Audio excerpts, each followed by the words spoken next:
மாண்புமிகு முதலமைச்சர் தனி தீர்மானம் கொண்டு வந்திருக்கின்றார்கள். அதிலே அனைத்து இந்திய அண்ணா திராவிட முன்னேற்ற கழகத்தின் சார்பாக என்னுடைய கருத்துக்களை கூற விரும்புகின்றேன். கர்நாடக அரசு மேகதாதுவின் கோரிக்கை அணை கட்டுவது தொடர்பாக பல்வேறு காலகட்டங்களிலே அதை தடுத்து நிறுத்துவதற்கு அனைத்து இந்திய அண்ணா திராவிட முன்னேற்ற கழக அரசு பல்வேறு நடவடிக்கை எடுக்கப்பட்டது.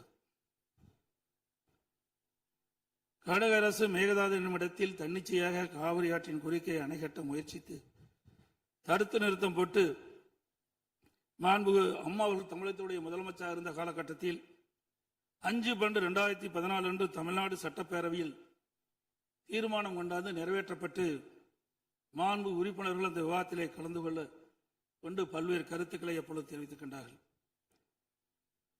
அப்பொழுது கொண்டு வந்த தீர்மானத்தின் அடிப்படையில் மாண்புமிகு பாரத பிரதமர் அவர்களுக்கு மாண்புமிகு அம்மா அவர்கள் அனுப்பிய கடிதத்தை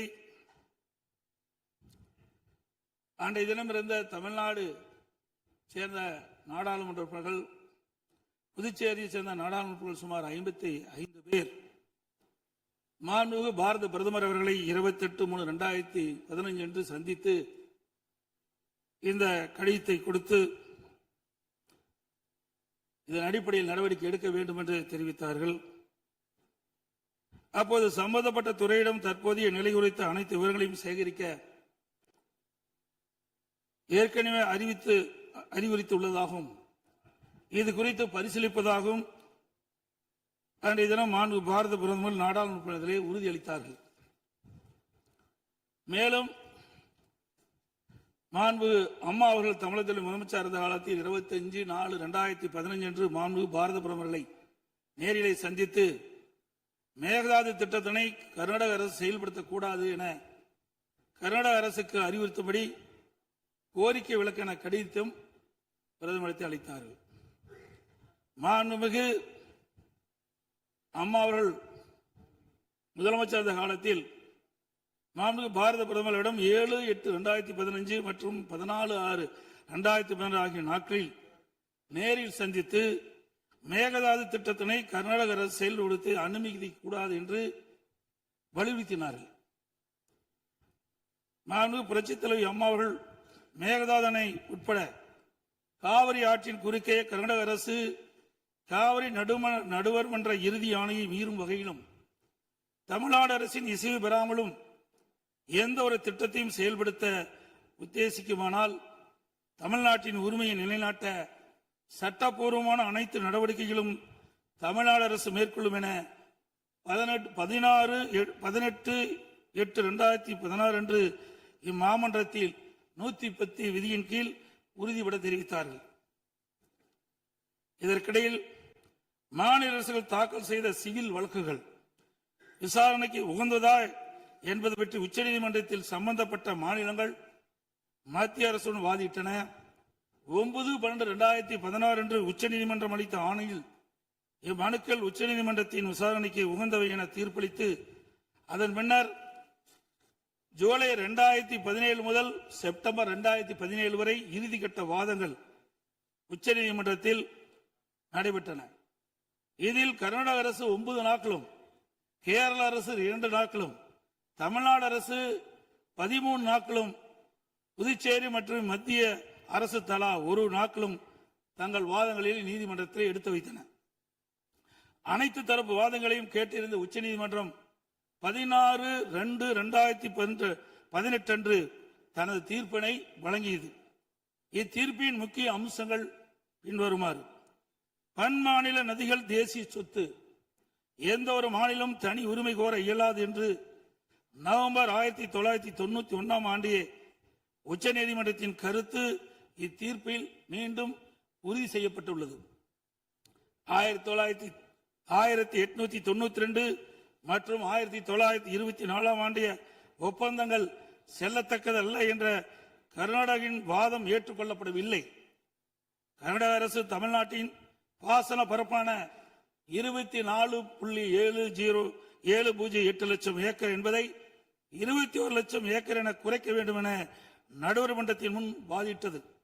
இதனை காவிரி நடுவர் மன்றம் ஏற்றுக்கொள்ளாமல் தமிழ்நாட்டின் பாசன பரப்பு 24.708 லட்சம் ஏக்கர் என அதன் இறுதி தீர்ப்பில் குறிப்பிட்டுள்ளது.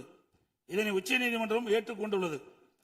உச்சநீதிமன்றம் தற்போது பிறப்பித்த ஆணைக்கு பாதகம் ஏதும் இல்லாமல் காவிரி நடுவர்மன்ற இறுதி ஆணைப்படி மாதாந்திர அடிப்படையில் 15 ஆண்டுகளுக்கு தமிழ்நாட்டிற்கு நீர் வழங்கப்பட வேண்டும் என்பது உறுதிப்படுத்தப்பட்டுள்ளது. உச்சநீதிமன்றம் அனைத்து மாநில வாதங்களையும் முழுமையாக கேட்டிருந்த பின்னர் கீழ்ப்படுகை மாநிலங்களின் ஒப்புதல் இல்லாமல் மேல்படுகை மாநிலங்களில் எவ்வித கட்டுமான பணிகளும் மேற்கொள்ளக்கூடாது என தெளிவான தீர்ப்பை வழங்கியுள்ளது. மேகதாது திட்டத்தை செயல்படுத்தக்கூடாது என்ற நமது நிலைப்பாட்டை உச்சநீதிமன்ற தீர்ப்புக்கு முன்னரும் பின்னரும் 25/2/2017, 27/2/2017, 4/9/2018, 8/10/2018 மற்றும் 2/11/2018 ஆகிய நாட்களில் நான் முதலமைச்சர் இருந்த காலத்தில் மாண்பு பிரதமர் அவர்களுக்கு கடிதங்கள் மூலமாகவும் நேரடியாகவும் சந்தித்து அணை கட்டுவதற்கான அனுமதியை மத்திய அரசு வழங்கக்கூடாது என்பது தொடர்ந்து வலியுறுத்தி கேட்டுக் கொள்ளப்பட்டது. மேலும் 5/7/2017 மற்றும் 23/11/2017 ஆகிய நாட்களில் மத்திய நீர்வள ஆதாரத்துறை அமைச்சரையும் நேரிலே சந்தித்தும் கடிதங்கள் வாயிலாகவும் கர்நாடக அரசுக்கு மேகதாது அணை கட்ட எவ்வித அனுமதியும் மத்திய அரசு வழங்கக்கூடாது என வலியுறுத்தப்பட்டது. ஏற்கனவே உச்சநீதிமன்றம் பெங்களூரு நகரின் குடிநீர் தேவை உட்பட பிற பயன்பாட்டுக்காக 14.75 டிஎம்சி அடி நீரை கர்நாடக அரசுக்கு கூடுதலாக அளித்து உத்தரவிட்டுள்ளது. இந்நிலையில் மீண்டும் பெங்களூரின் குடிநீர் தேவைக்கென 67 டிஎம்சி அடி நீர் கொள்ளளவு கொண்ட மேகதாது அணையை கட்ட கர்நாடக அரசு முயற்சிப்பது தமிழ்நாட்டை பாலைவனமாக்கும் உள்நோக்கம் கொண்ட ஒரு செயலாகும்.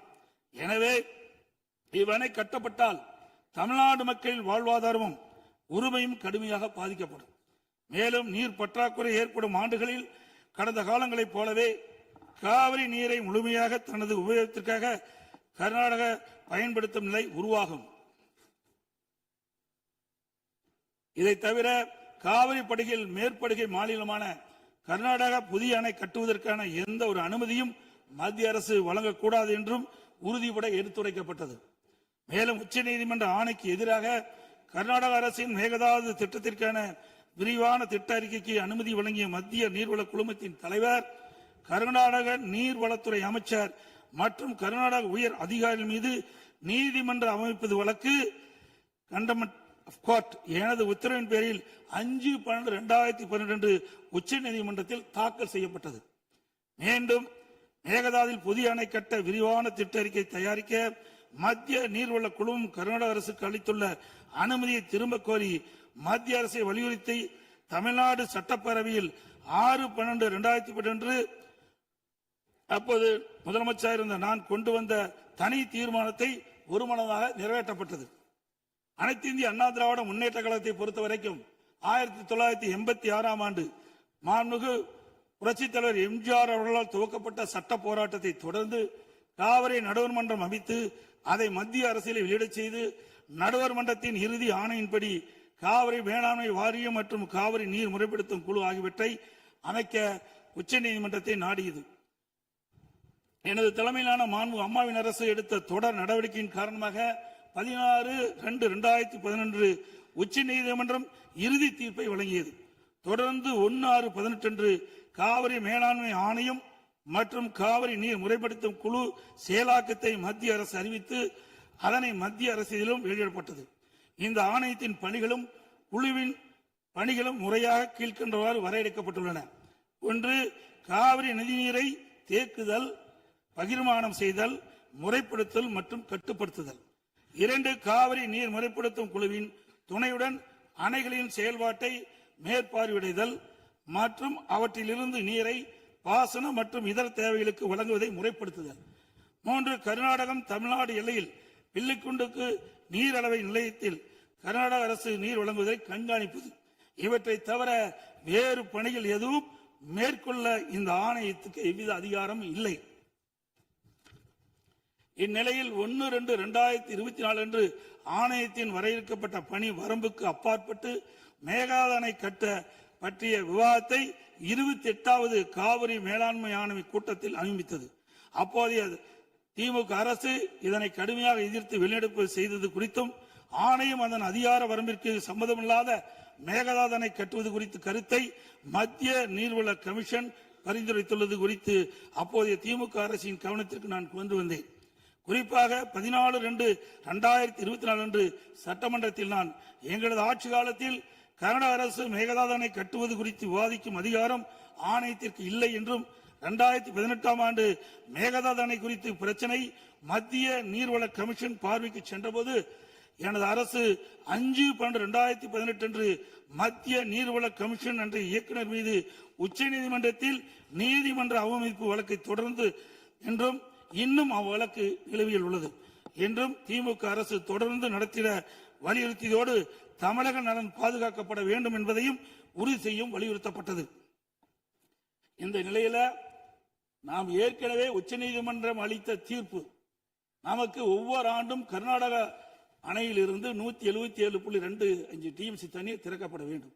ஆனால் அவர்கள் முறையாக திறக்கப்படுவதே இல்லை.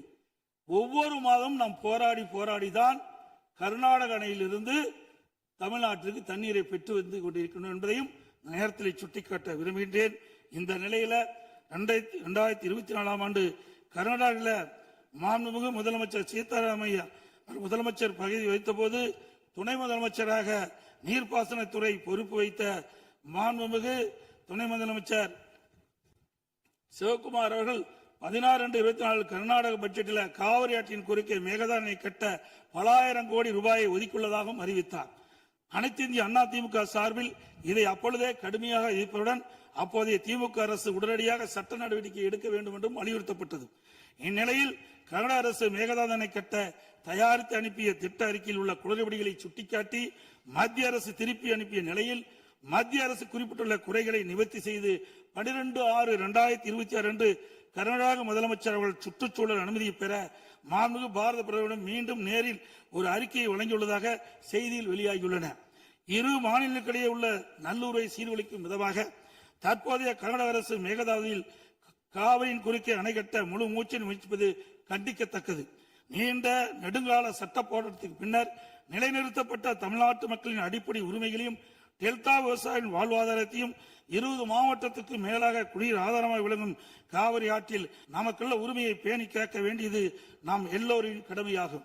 கர்நாடக அரசு காவிரி நடுவர்மன்றம் 5/2/2007 அன்று அளித்த இறுதி தீர்ப்பை மதிக்காமலும் 16/2/2018 உச்சநீதிமன்றம் அளித்த இறுதி தீர்ப்பை மதிக்காமலும் தன்னிச்சையாக மேகதாதுவில் அணை கட்ட நிதி ஒதுக்கீடு செய்ததும் திருத்திய தொழில்நுட்ப திட்ட அறிக்கை மீண்டும் இம்மாதம் மத்திய அரசிடம் சமர்ப்பது கண்டிக்கத்தக்கது அனைத்து இந்திய என்பதை இந்த நேரத்தில் தெரிவித்து அனைத்து இந்திய அண்ணா திராவிட முன்னேற்ற கழகத்தின் சார்பாக மாண்பு முதலமைச்சர் அவர்கள் கொண்டு வந்த அரசின் தனி தீர்மானத்தை ஒருமனாக ஆதரிக்கின்றோம்.